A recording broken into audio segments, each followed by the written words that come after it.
আচ্ছা এই দেখো এইখান থেকে তোমার যে কোনো একটা ছবি নিলাম আমি, মনে করো ঘাসের। আচ্ছা এইখান থেকে এটা নিলাম আমি, নেওয়ার পর এটা কপি করে নিয়ে ইলাস্ট্রেটরে দিলাম।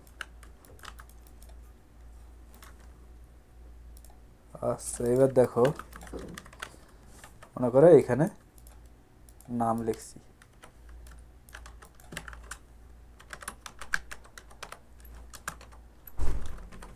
আচ্ছা এটা এর উপরে দিয়ে এটা যদি আমরা সিলেক্ট করি Ctrl+7 দেই অথবা make clipping marks shortcut Ctrl+7,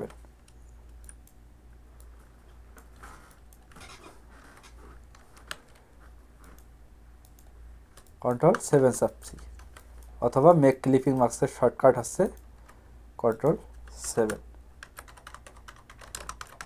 clipping marks, Ctrl+7 দিছি। হ্যাঁ Ctrl+7 দিলে এরকম একটা শেপ চলে আসবে। এবার দেখো আর একটা, সব কিন্তু ক্লিপিং মার্কসের কাজ হবে এখন। আচ্ছা এইখান থেকে মনে করো যে এটা আছে, সোজা করে নিছি, একটু বাঁকা করে দিলাম, এইভাবে এটা দিলাম, Ctrl+D দিলাম, কয়টা এতগুলো দিছি। দেওয়ার পর এটা যদি এইভাবে সিলেক্ট করে নিই শিফট ধরে ধরে, তারপর যদি সিলেক্ট করি করে যদি Ctrl+7 দিই তাহলে একটা হবে। কথা হচ্ছে সবগুলোই হবে, এই জন্যে এটার বিকল্প রাস্তা হচ্ছে মেক কম্পাউন্ড পাথ, অর্থাৎ মেক কম্পাউন্ড পাথের শর্টকাট হচ্ছে Ctrl+8, make compound path shortcut key Ctrl+8। আচ্ছা এখন এটা সিলেক্ট করছি শিফট ধরে ধরে, সিলেক্ট করার পর Ctrl+8 চাপছি, এইটা চাপছি Ctrl+8 চাপার পর এটা সিলেক্ট করে ক্লিপিং মার্কসের শর্টকাট কি Ctrl+7 দিয়ে দিছি, বাস। এই দেখো এবার আর একটা দেখো, রিলিজ করলাম, আবার এগুলা Ctrl+2 দিয়ে লক করলাম, নিচেরগুলো ডিলিট করলাম, Ctrl+2 দিলাম। আচ্ছা এবার দেখো মনে করো স্টারটা আছে, স্টারটা যেভাবে যাবে সিলেক্ট করে Ctrl+7 দিছি, মনে করো এখান থেকে এভাবে দিলাম, Ctrl+2 দিয়ে লক করলাম, এটা ডিলিট করে দিলাম, আবার Ctrl+2 দিলাম। মনে করো যে এটা এইভাবে আছে, সিলেক্ট করে দিলাম, রোটেট টুল দিলাম, দিয়ে এইখানে দিলাম 40 দিলাম, কপি দিলাম, Ctrl+D দেই যদি এইভাবে হয়েছে। আর কথা হচ্ছে এইভাবে যদি আমরা Ctrl+7 দিই তাহলে কিন্তু হবে না। এটার রাস্তা হচ্ছে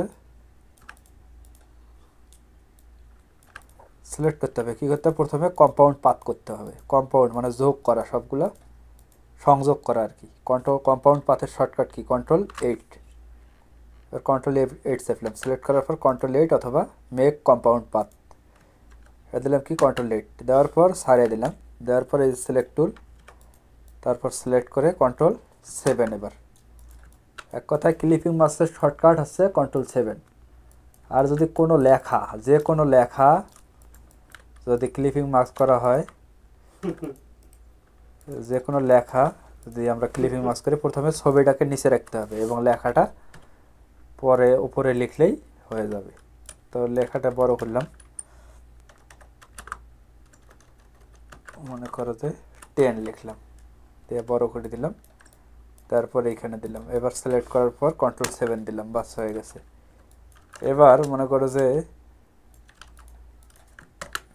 লেখায় দুইটা মনে করো যে শেপ আছে, 10 এখানে 9।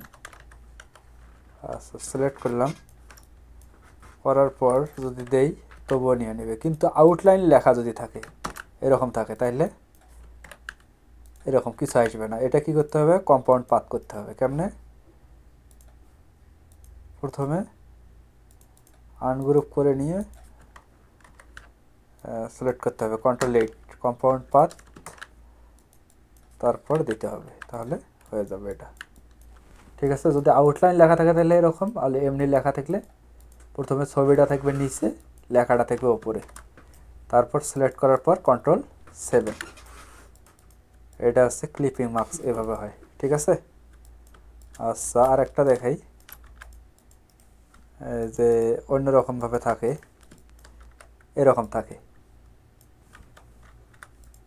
এরকম থাকে, একটু ভাঁজ করে নিলাম, নেওয়ার পর এরকম করে দিলাম ক্লিপিং মার্কস। এখন এটা যদি অন্যভাবেও থাকে,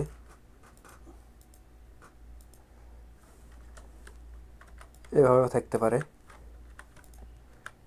এক পাশে ভাঁজ করতে গেলে শুধু এখানে একটা ক্লিক দিতে হবে, ধরে টান দিতে হবে, তারপর সিলেক্ট করে Ctrl+7, তাহলে এভাবে নিয়ে নেবে। ঠিক আছে, ক্লিপিং মার্কসের মোটামুটি 80% কাজ শেষ। ওকে।